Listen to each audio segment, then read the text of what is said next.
Alright guys, welcome back to the channel. According to this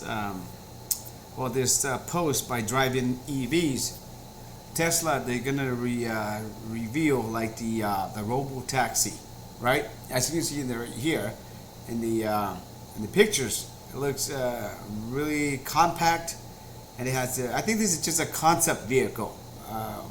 Whether it will be that or not, we still don't know yet. But the date will be October 10th, 2024, and it's going to be at the Warner Brothers Studios in Burbank.